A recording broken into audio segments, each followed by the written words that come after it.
Bonsoir à cette nouvelle séquence de riposte. De quoi allons-nous parler ce soir? Nous allons parler de ceux qui veulent endormir le peuple béninois. Mes frères, réveillez-vous, réveillons-nous.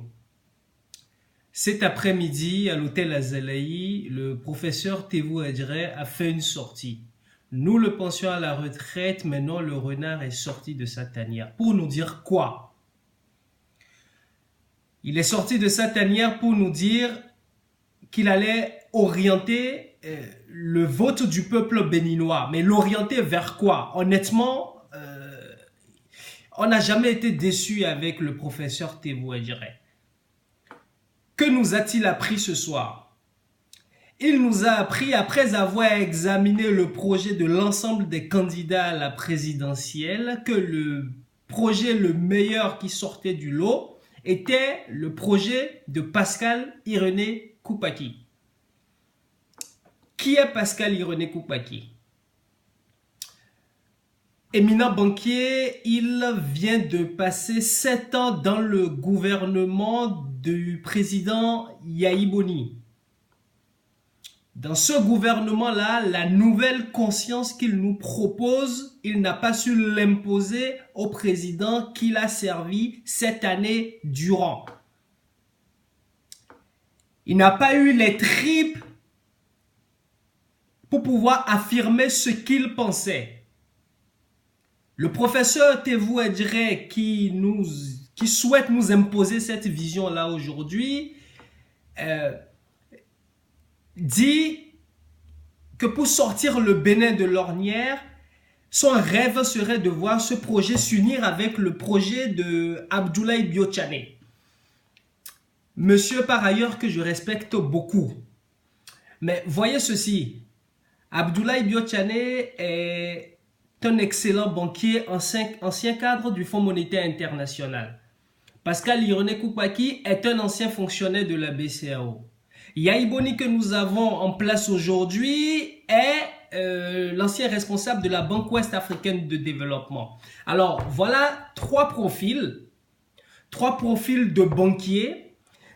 Ces trois profils-là ont exercé différentes missions au Bénin, différentes fonctions, notamment de ministre et pour le président de la République concernant Yahi Boni. Ces trois visions-là n'ont pas réussi à nous sortir de la pauvreté, n'ont pas réussi à nous faire passer un taux de croissance à 10 chiffres alors qu'on a un potentiel énorme au Bénin et alors qu'on a un marché de 200 millions d'habitants qu'est le Nigeria juste à côté. Ils veulent nous endormir. Pourquoi ils veulent nous endormir? Ces éminents banquiers ont une excellente vision de la macroéconomie.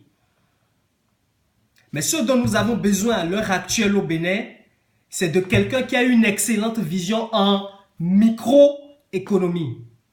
C'est de quelqu'un qui développe à partir du Bénin, des richesses du Bénin, des potentialités du Bénin, des atouts du Bénin,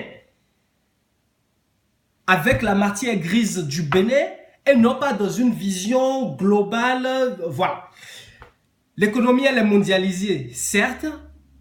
Ils ont fait leur preuve. Nouvelle conscience qu'on nous propose aujourd'hui n'a jamais su s'imposer pendant 10 ans. Et aujourd'hui, comme par enchantement, nouvelle conscience va nous permettre d'enclencher le développement dont nous avons besoin pour amener le Bénin vers un nouvel horizon. Et qui est-ce qui nous donne ce conseil-là qu'il faudrait que le vote du peuple le 28 février s'oriente vers une nouvelle conscience? C'est le professeur Tevou Adjire, 87 ans.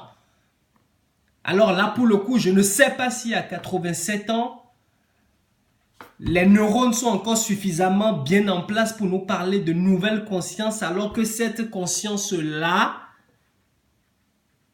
est la conscience décadente.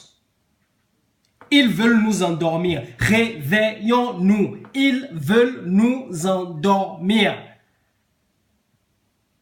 Excellente vision de la microéconomie. Nous avons un entrepreneur à côté qui a prouvé à travers ses réalisations, à travers la bonne santé financière de ses entreprises, ce que devait être la microéconomie.